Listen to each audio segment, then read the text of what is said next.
Hello and welcome to my channel. I hope you enjoy this story. I'm going to try and upload a new story each day. The Dollhouse. Holly Arnold sat cross-legged on a worn rug of her cottage's living room, staring at the strange, intricately crafted dollhouse that now dominated the space. It had arrived unannounced that rainy afternoon on the Isle of Wight, a package wrapped in yellowed paper, tied with coarse twine, and marked only by a small handwritten note for Holly. From a friend. It wasn't Holly's birthday, nor had she mentioned wanting a dollhouse. In fact, her love for dolls had faded years ago, during a childhood clouded by memories of loss, first her father, then her younger sister, Emily.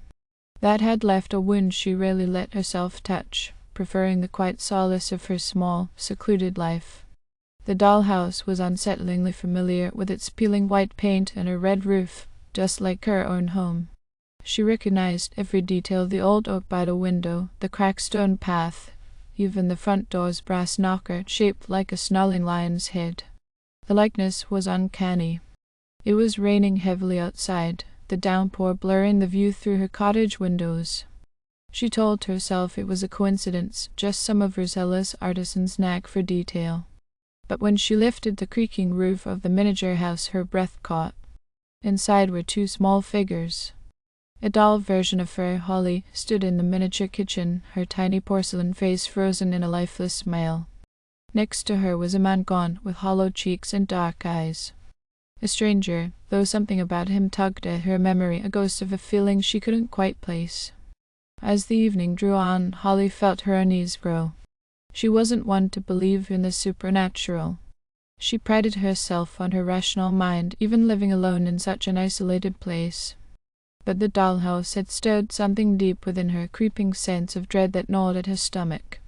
By midnight, the storm outside had escalated into a fierce gale. The wind howled through the cracks of the old cottage, rattling the windows like ghostly fingers scratching to be let inside. Holly was just about to head to bed when she noticed something that made her blood run cold. The dolls had moved. She was certain they had been standing in the kitchen before, but now they were upstairs, in the bedroom. The miniature version of her was lying on the tiny bed, the man standing eerily close to her. She blinked rapidly, trying to convince herself it was just her imagination, that she had moved them without realizing it. But deep down she knew better. A sense of looming dread settled over her, heavy as a winter fog. As she stared at the dollhouse, something strange began to happen. The lights in her cottage flickered. Holly's heart pounded in her chest. The sound of tiny footsteps echoed softly across the wooden floor. She bolted upright, scanning the room. Nothing. The cottage was still. Too still. Taking a step back from the dollhouse, Holly realized the figures had moved again. This time they were in the living room. The tiny version of her was facing the door. The man had disappeared. Panic rising, Holly scanned her own living room. No one was there, but the air felt charged, electric with tension. She could feel it. She wasn't alone. Suddenly, there was a loud knock at the front door. Holly's heart nearly stopped. It was past midnight, and no one ever came out this far, especially not during a storm like this. She hesitated, her hand hovering over the doorknob, the knocking growing more insistent with every second. Summoning her courage, she wrenched the door open, her breath catching in her throat as she saw nothing but darkness and rain. But when she turned back to the dollhouse, her blood froze. The stranger had reappeared, standing in the hallway of the miniature house, facing the door. Facing her. Holly slammed the front door shut, her hands trembling. The air in the cottage felt suffocating now, thick with something she couldn't name. Fear wrapped around her like a vise, tightening with every passing moment. She needed to get out. She needed to leave this cursed place. She rushed toward the door, but something stopped her in her tracks, a noise, faint but unmistakable. It was coming from the dollhouse. Slowly, dread pooling in her stomach, Holly turned around and knelt beside it. The miniature version of her was no longer in the living room. She was standing at the front door of the dollhouse. A soft creak echoed through the room, the sound of a door slowly opening. Holly turned to the front door of her cottage, and to her horror, it was now wide open, rain blowing in from the storm outside. She hadn't touched it. The door had opened on its own. And then she saw him, the stranger from the dollhouse. He stood just beyond the threshold, his dark eyes gleaming in the dim light. His face was pale, sickly, and twisted into a hideous grin. She stumbled backward, her mind racing. Who was he? Why was this happening? The figure stepped inside, water pooling at his feet. As he moved closer, Holly's legs finally gave way, and she collapsed onto the floor, her breath coming in short, terrified gasps. The dollhouse, still open beside her, reflected every movement in eerie detail. Inside, the dolls moved with him, both the miniature Holly and the stranger now standing side by side. He crouched down beside her, his voice a raspy whisper. "You remember me, don't you?" Holly shook her head. Flashes of memory, distant and fragmented, came rushing back. She was a child again, standing at the edge of the cliffs with Emily, her sister, who had begged her not to go too far. The wind had been so strong, so relentless, the accident. Emily's death. It had been an accident. Hadn't it? The man leaned in closer, his breath cold against her ear. "You let her fall," Holly screamed. It hadn't been an accident. She had let go. She had let Emily fall into the churning sea below. And now this man, this thing, had come to make her pay. With a sudden, violent motion, the dollhouse crashed to the floor, the tiny furniture splintering, the walls collapsing in on themselves. The figures, however, remained intact, their porcelain faces still turned toward Holly. The stranger was gone, but the doll version of Holly lay lifeless on the miniature floor, just as the real Holly collapsed beside her broken home, her eyes wide open, staring blankly into the abyss as the storm outside finally consumed the night. No one would ever find her. The Isle of Wight was known for its storms, after all. The storm raged on, sweeping over the Isle of Wight with a ferocity that seemed almost unnatural. Days passed, and the small village that bordered Holly's secluded cottage remained unaware of her fate. The locals had long since grown accustomed to Holly's solitary nature. She rarely ventured into town, and when she did, she kept to herself, polite but distant. It wasn't unusual for weeks to go by without anyone seeing her. But one afternoon, after the storm had cleared, a neighbor, Mrs. Thornhill, an elderly woman who lived just down the road, decided to pay Holly a visit. She had noticed Holly's garden, once meticulously kept, had fallen into neglect. The wildflowers that Holly loved so much had begun to wilt, and the long grass around the house had grown unruly, swaying in the breeze like it had a life of its own.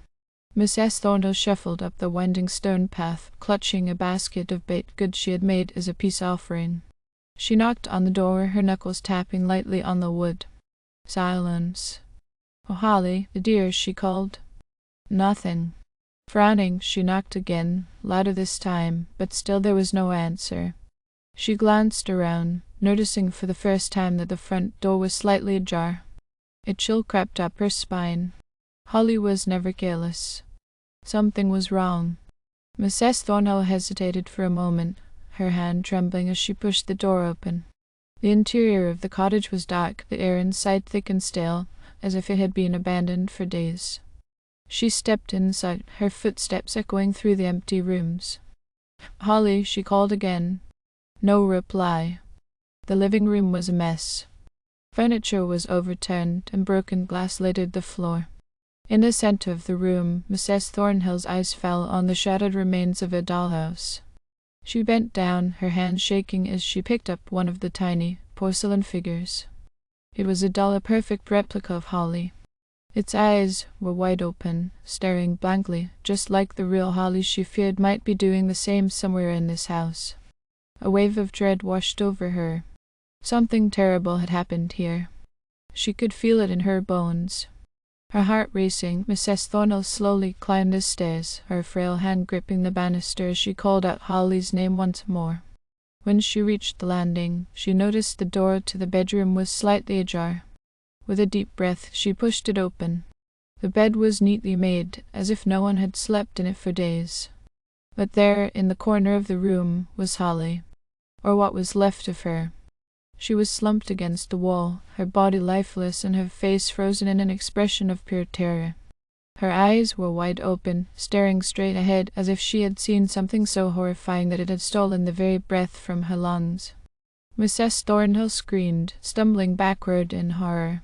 She fled the cottage as fast as her old legs would carry her, nearly tripping over the fallen branches littering the path outside. It wasn't long before the authorities arrived. A small team of local police officers searched the cottage, their faces grim as they uncovered the strange and unsettling scene. There was no sign of forced entry, no clear cause of death. Holly's body was found exactly as Mrs. Thornhill had described, her eyes wide, her expression one of sheer terror. The dollhouse, shattered and broken, was taken as evidence, though no one could explain its presence or its strange likeness to Holly's home. The investigation quickly turned cold. No fingerprints, no leads. Holly's death was ruled as natural causes, a heart attack, the doctors said, perhaps triggered by some unknown trauma. But those who knew Holly couldn't shake the feeling that something darker had taken place. Word of the dollhouse spread through the village, whispered about in hushed tones over tea and in the dimly lit corners of the local pub. Some claimed it was cursed, that the dollhouse had somehow captured Holly's spirit, trapping her inside its porcelain walls. Others said it was a relic of something ancient, something evil that had found its way into Holly's life for reasons no one could understand.